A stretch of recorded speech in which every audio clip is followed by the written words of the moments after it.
చింతకాని మండలం పొద్దుటూరులో ఆత్మహత్య చేసుకున్న రైతు ప్రభాకర్ కుటుంబాన్ని ఆదివారం డిప్యూటీ సీఎం మల్లు భట్టి విక్రమార్క పరామర్శించారు. అనంతరం భట్టి మాట్లాడుతూ రైతు ప్రభాకర్ ఆత్మహత్యకు వారందరినీ ఉపేక్షించేది లేదన్నారు. నిష్పక్షపాతంగా విచారణ జరిపించి బాధితులపై చట్టపరంగా చర్యలు తీసుకుంటామన్నారు. ప్రభాకర్ కుటుంబానికి ప్రభుత్వం అండగా ఉంటుందని హామీ ఇచ్చారు. పిల్లల చదువులకు ప్రభుత్వం నుండి సహాయ సహకారాలు అందిస్తామన్నారు. ఎంత పెద్ద సమస్యలున్నా రైతులు ఎవరూ ఆత్మహత్యలకు పాల్పడొద్దన్నారు. ప్రభాకర్ భూ సమస్యను శాశ్వత పరిష్కార మార్గం జరిగేలా అధికారులకు ఆదేశాలు జారీ చేశామన్నారు. చింతకాని మండలం పొద్దుటూరు గ్రామానికి సంబంధించిన రైతు 1వ తారీఖు నాడు తనకు చెరువు శిఖంలో ఉన్నటువంటి తన భూమికి సంబంధించి అక్కడ ఉన్నటువంటి చేపల సొసైటీ వాళ్ళకి సంబంధించి ఇరిగేషన్ సంబంధించి తన భూమిని వేసినటువంటి మెరకని తొలగించారని చెప్పి మనస్తాపానికి గురై తను ఆత్మహత్య చేసుకున్నట్టుగా వీడియో ద్వారా మిగతా వాటి ద్వారా తెలుస్తూ ఉంది. వారి తండ్రి గారితో మాట్లాడాను, ఆయన శ్రీమతితో మాట్లాడాను, పిల్లలతో మాట్లాడాను. జరిగిన సంఘటన చాలా బాధాకరం. ప్రాణం చాలా విలువైంది. మనం పుట్టింది బతకటానికి కానీ చావటానికి కాదు.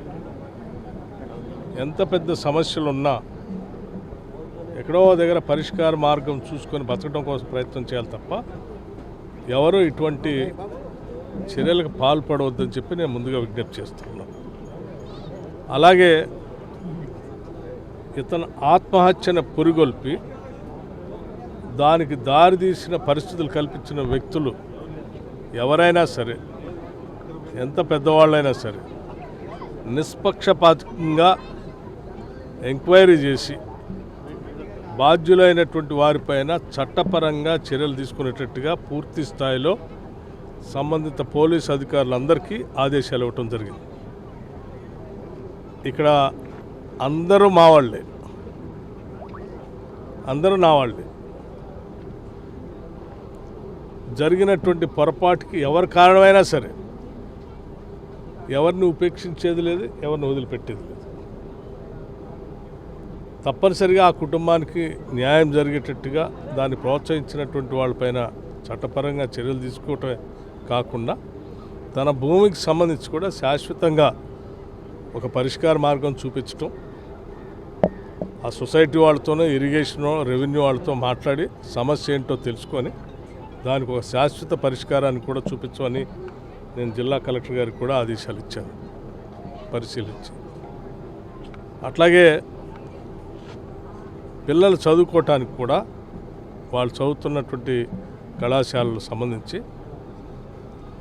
చదువుటానికి కావాల్సినటువంటి సహాయ సహకారాలన్నీ కూడా ఏర్పాటు చేస్తానని చెప్పాను. నేను పిల్లలు బాగా చదువుకోవాలని నేను మనస్ఫూర్తిగా కోరుకుంటున్నాను. వాళ్ళు చదువుకున్నంతకాలం వాళ్ళని చదివించడం కోసం ప్రయత్నం చేస్తాం. దీంట్లో ఏం ఇబ్బందులు. అట్లాగే ఇంకా ఇతరత్ర ఏదైనా సమస్యలు ఉంటే కూడా వారు నాకు పిటిషన్ రాసిచ్చారు. వాటన్నిటిని పరిశీలన చేసి ఆ కుటుంబానికి తగు న్యాయం చేస్తాం.